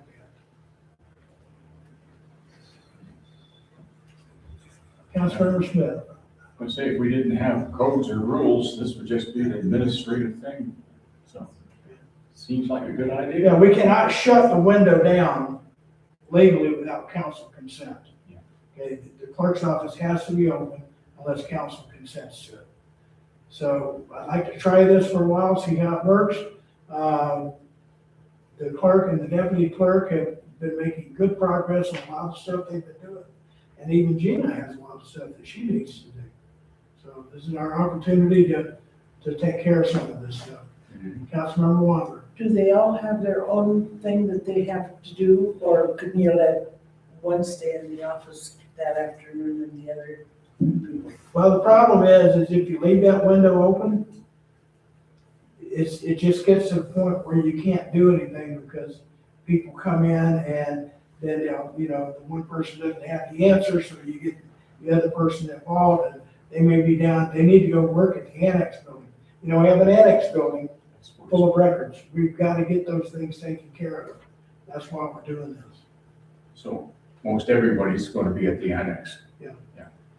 Or one of them may end up down at wastewater treatment plant because they have files and things down there that they need to have taken care of.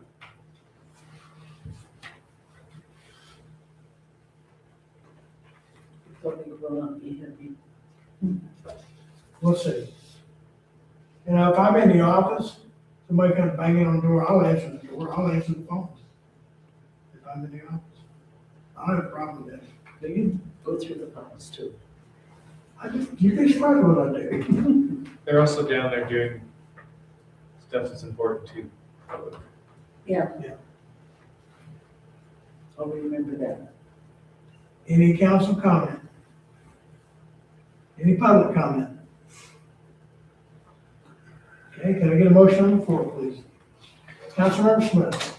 I move that we accept closing of town hall administrative window on Wednesday from 12 PM to 5 PM. Okay, so the motion on the floor to approve closing the town hall administrative window on Wednesdays from noon to 5 PM. Is there a second?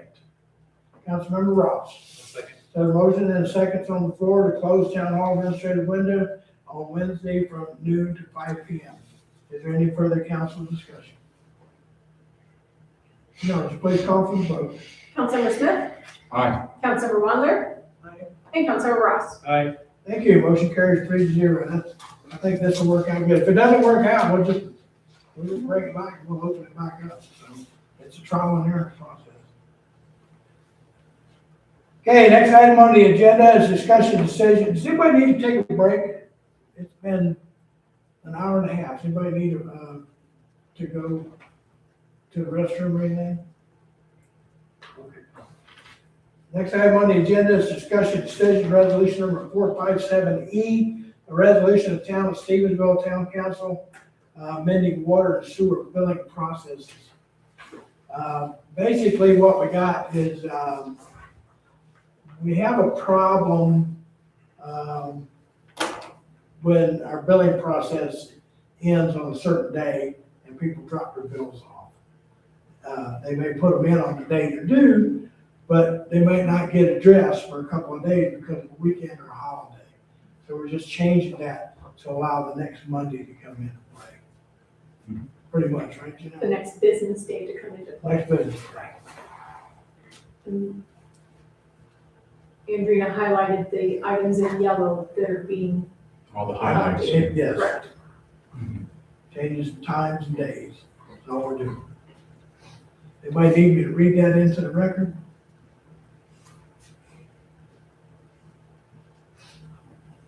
Okay. Any council questions on it? Seems pretty straightforward. Is there public comment?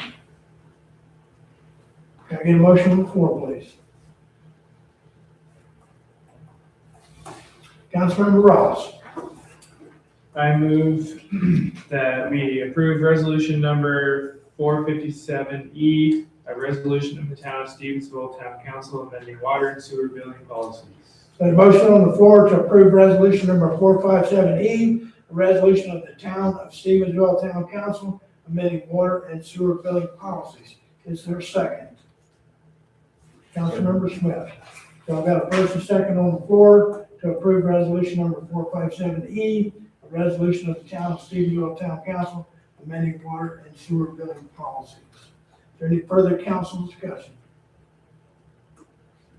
No, please take the vote. Councilmember Ross, Aye. Councilmember Wander, Aye. and Councilmember Smith. Okay, motion carries 3-0. Thank you very kindly. Okay, next item on the agenda is discussion decision, resolution number 548 Bravo, resolution adopting a user fee and designating an authorized signer for unmetered water by the town of Stevensville. So we have these vendors or the organizations that come in and buy water, bulk water from the town. They come out to the fire hydrant out there, they come over here to town hall, they get the key, open the lock, pump water into the truck, lock it up, and report how many gallons they use. So we have a base rate fee of $100 per year, plus a bulk water fee that they pay. They pay it on a monthly basis, right? It's when they use it, $650 for 48,000 gallons. $650, 48,000 gallons. So the problem is we have to have a little agreement between those people and the town of Stevensville. So normally the mayor signs that agreement. I can come bring this before council every single time, where you can authorize that I be the authorized signer, and we just report the event to the council. That's what we're asking. Councilmember Ross. I am going to recuse myself from this agenda item as my place of work holds one of these contracts. Okay, the Councilmember Ross must recuse himself of the potential conflict of interest. Council question.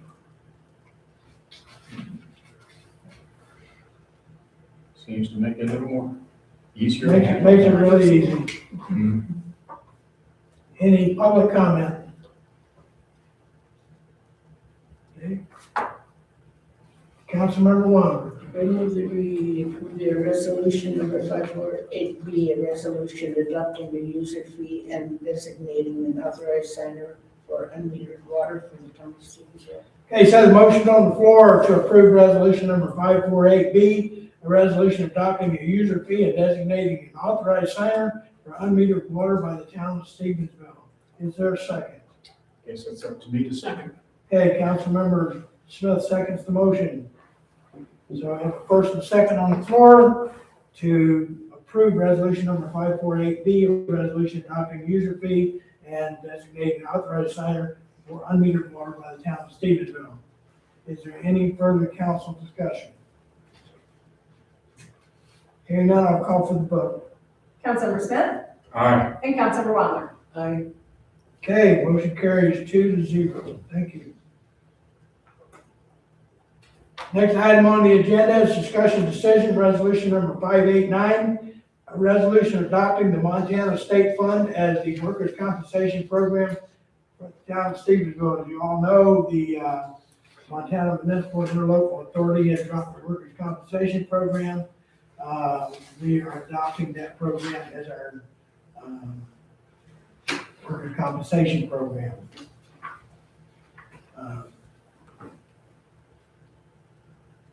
It's a pretty extensive program. It's in your packet. Let me get to the resolution here. So the resolution will read as follows. A resolution adopting the Montana State Fund as a workers' compensation program for the town of Stevensville.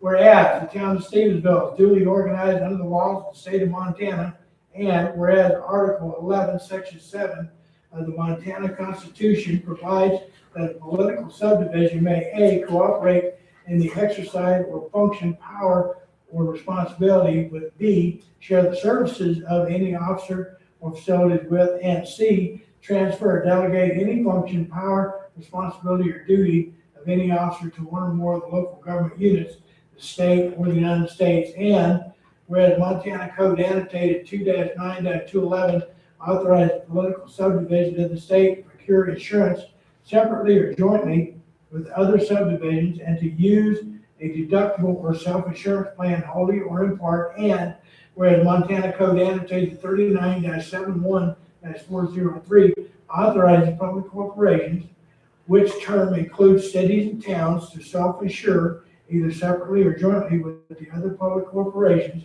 for workers' compensation coverage. Whereas the town council of the town of Stevensville at the regularly scheduled town council meeting on April 23rd, 2026 approved and accepted the Montana State Fund workers' compensation quote. Now, therefore, be resolved that the town council of the town of Stevensville hereby approves and adopts the Montana State Fund as a workers' compensation provider. Passed and adopted this 11th day of June 2026 after motion and second at a regularly scheduled meeting of Stevensville Town Council.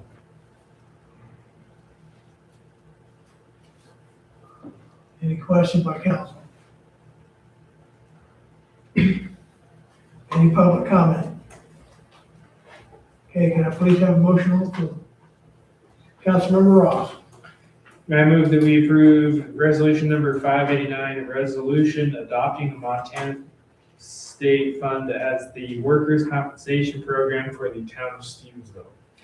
Okay, so the motion on the floor to approve resolution number 589, a resolution adopting the Montana State Fund as a workers' compensation program for the town of Stevensville. Is there a second? Councilmember Wander. So I have a first and second on the floor to approve resolution number 589, a resolution adopting Montana State Fund as a workers' compensation program for the town of Stevensville. Is there any further comment by the or question by the council? Okay, hearing none, I'll call for the vote. Councilmember Wondler, Aye. Councilmember Smith, Aye. and Councilmember Ross. All right, Motion carries 3-0. Thank you. Next item on the agenda is discussion decision, resolution number 590, a resolution to allow businesses on Main Street in the town of Stevensville to adopt a bulb out for beautification.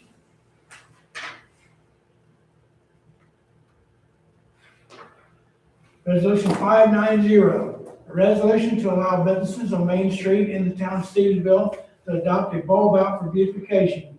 Whereas the town of Stevensville has flower and bush beds located at the bulb outs on Main Street. There are 8 of them, by the way.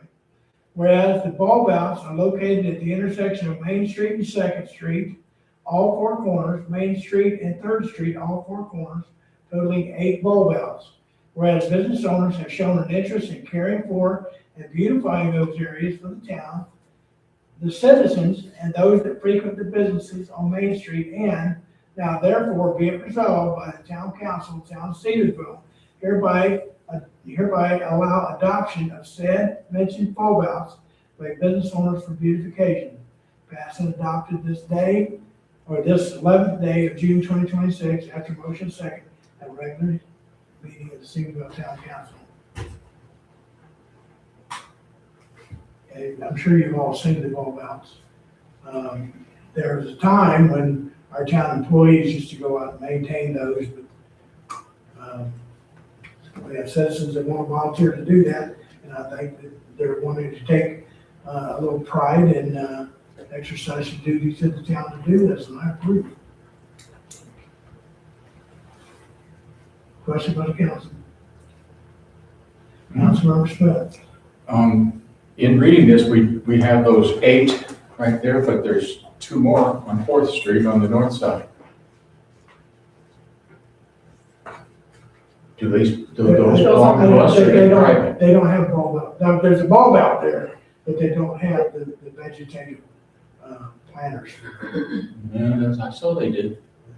They just contain a tree. They don't have any of the flowers or any of the other bushes in them. Thank you. Well, what I'm thinking, if we're going to approve this part, why not those extra 2 in case we don't have to come back and do that again on 4th Street?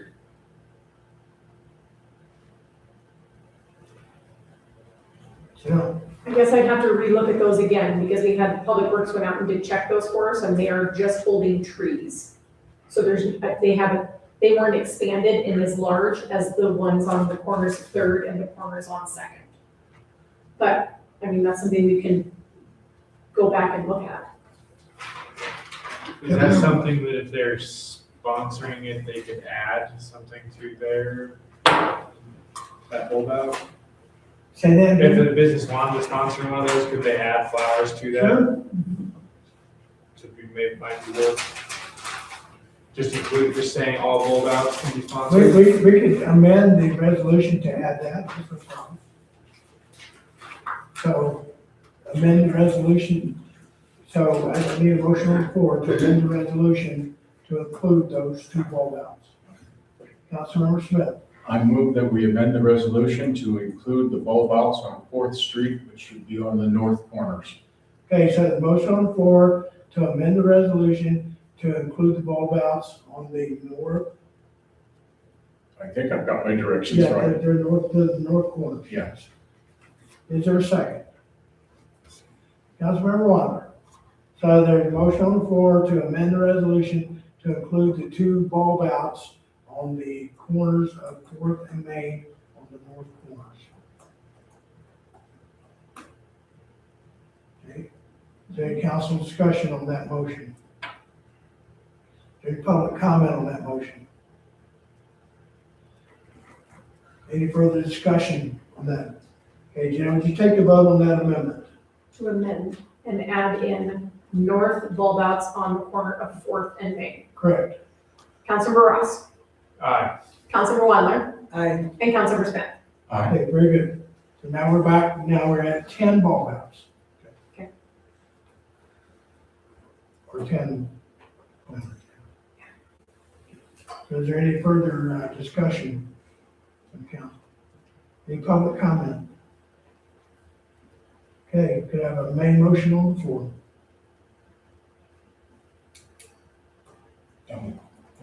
Okay. Councilmember Smith.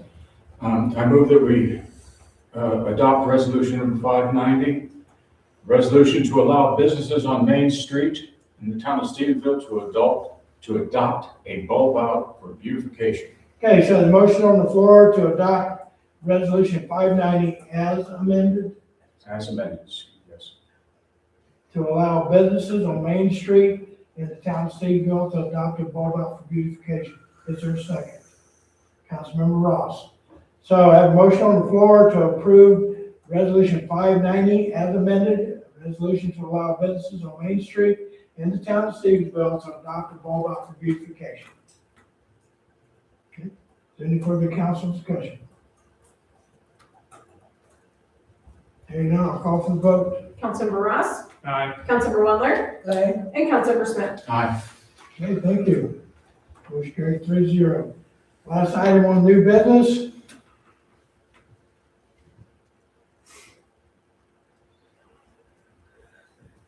Is waive the late fee due to, the due date being on a weekend, and this is for Mr. Brett Tate.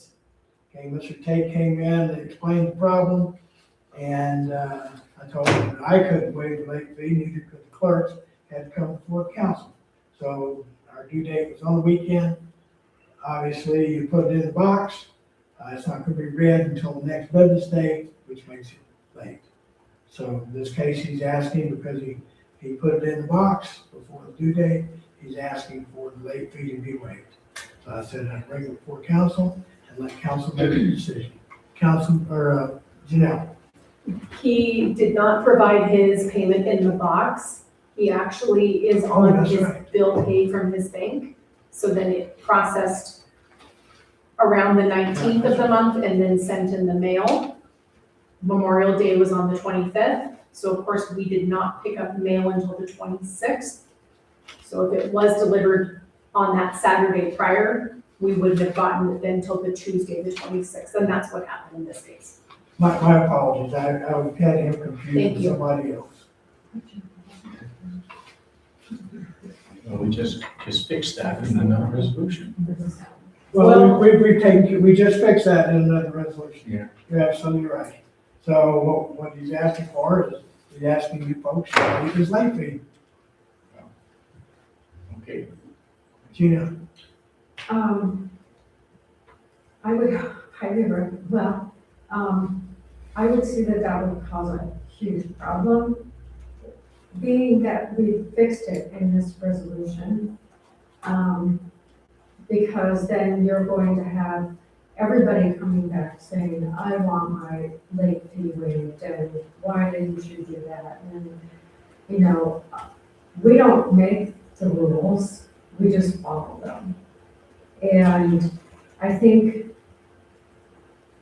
it's a slippery slope, doing that right now. I think we've addressed the issue by doing the resolution and taking care of it. But there have been other people that have, said, hey, why can't we get our late fee waived? And I just think it opens a Pandora's box. I don't know how much the late fee is, it's probably a couple dollars or something. I don't know. I think it's $5. $6 or so. Yeah. Because then I think I don't know if it's fair across the board. I don't think we did anything wrong. I think we followed the laws that were in place like we were supposed to. We've addressed that issue going forward. Like if there is a holiday on a weekend, then that late fee will be applied on the 25th. But I think going back and doing this for one person, you're going to have a plethora of people coming in and saying, why didn't you raise my late fee? Why, I just think it opens a Pandora's box. I really do. and I was That's one my of own those, opinion. I was one of those hit with that late fee because I came in the next Monday to pay my bill. Oh, I got a late fee. I didn't dispute. $6.65. How much? $6.65. Okay, I did not dispute it. And I'm not trying to be, I'm definitely not trying to be mean or anything, It's just that it kind of puts us at the window, and it makes it difficult, because we don't make the laws, we just follow them. And, I just think it makes it difficult. Agreed. Councilmember Ross. I would second that. I think it creates a precedent going forward that then allows for people, a crack for people to kind of make bigger and more common. Councilmember Waller. You have the same problem with, like Memorial Day. But I thought the law was that it was due on that day, since the office was closed and. Yeah, I thought the same thing, but it's not. If it's due on that day, you need to pay it early. I'll try to pay it early. But not now. We've resolved that issue. Okay. Any other questions by the council? Any comments from the public? Okay, can I get a motion on the floor? Councilmember Smith. Yeah, I move to waive the late fee for. If you want to waive the late fee, you would say, I move to waive the late fee. If you want to not approve it, you would say, I move not to waive the late fee. Okay, I didn't, what I was going at, do we have to name the individual? No, Okay, then leave it as the mine. agenda item is, I move to waive the late fee. you move to waive the late fee. Is there a second?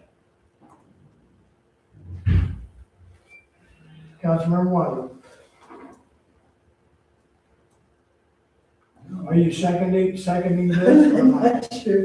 No, I don't think we should waive the late fee. Okay, so you're not seconding the motion. Okay, is there a second to the motion? Okay, so the motion fails. Okay, that's it. Okay, board reports.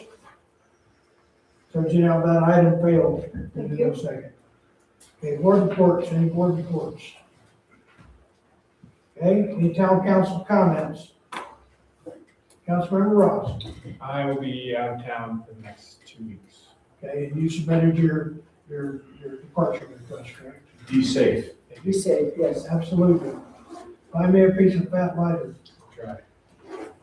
Okay, I had a comment, but I understand it's in your executive report, so I'll remain quiet. all right. Executive report. We continue to request businesses to comply with the town business license ordinance, Stephenville Municipal Code 12-22. Business means any occupation, vocation, pursuit, trade, industry, profession, or commercial activity of any kind carried on for the purpose of economic benefit or profit, or engaged in for livelihood or gain. Section 12-22 of Stephenville Municipal Code license requirement. No person, corporation, partnership, company, association, or society shall engage in business within the corporate limits of the town without first obtaining a license. This licensing requirement shall apply to all businesses, including but not limited to all retail, wholesale, and industrial businesses operating within the town, as well as all home-based businesses and businesses operated by nonprofit organizations as defined herein. Any business license by the town shall not be required to obtain an additional license for conducting business at a temporary location within the town. We have a number of businesses operating in town without a license. Those businesses are encouraged to register with the Montana Secretary of State as a business and acquire their town business license.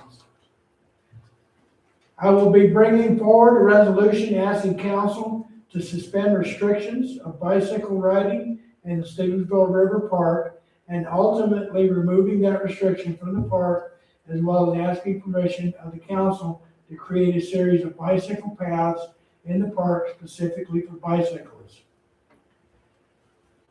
The fact of the matter is probably 20 to 30 people already riding through the park, and they're riding on the footpath. I think we need to create some bicycle paths specifically for them so that we can avoid any problems. Section 68-102, subsection 2, Montana Code, a bicycle means a vehicle propelled solely by human power on which any person may ride, irrespective of the number of wheels, except scooters, wheelchairs, and similar devices. The term includes an electrically assisted bicycle. 68102, subsection 7 of the Montana Code, electrically assisted bicycle means a vehicle on which a person may ride that has two tandem wheels, an electric motor capable of propelling the vehicle, and a rider who weighs 170 pounds, no faster than 20 miles per hour on a paved surface. Under Montana Code 61-1101-86A, a vehicle means a device in or on or by which any person or property may be transported or drawn on the public highway, except devices moved by animal power or used exclusively on stationary rails or tracks. Stevensville Municipal Code, Section 18-21, prohibited activities. It shall be unlawful for any person to, under subsection 2, drive, operate, or park any vehicle or trailer on parklands except on designated roadways and parking lots. This is why I'm bringing this forward. Under town law, it says you can't use a vehicle in a town park.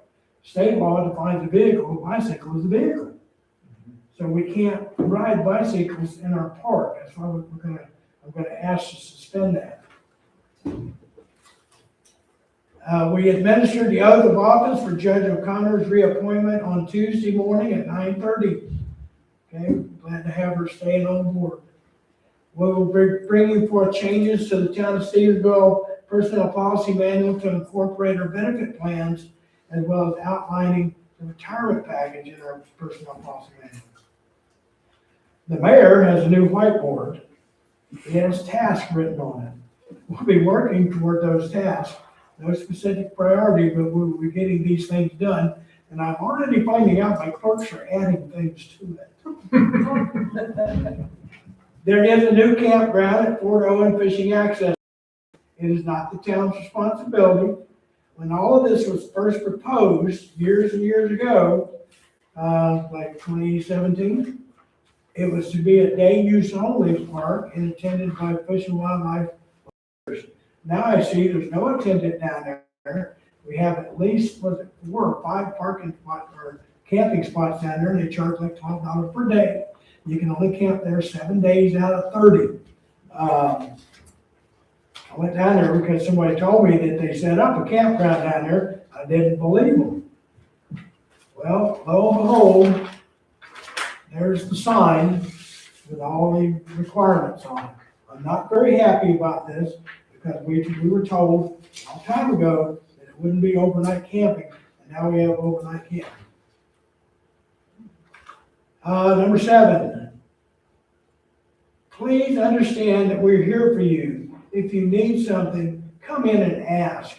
If I'm in the office, come ask, sit down and meet at my desk. I'm happy to give whatever time I got to the people of Stevensville.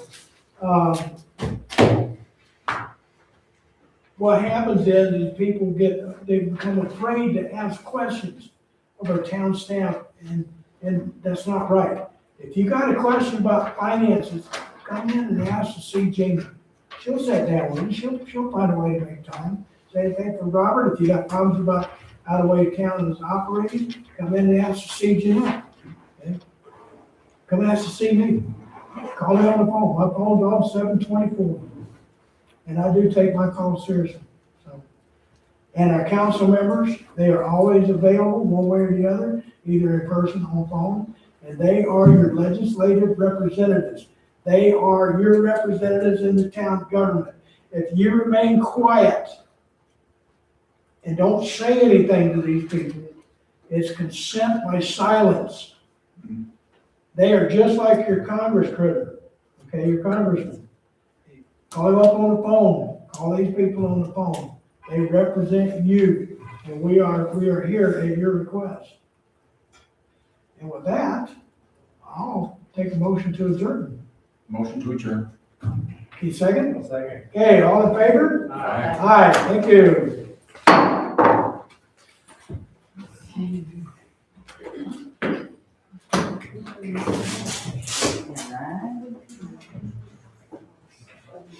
Don't go too far, guys, you gotta sign your. That's our claims.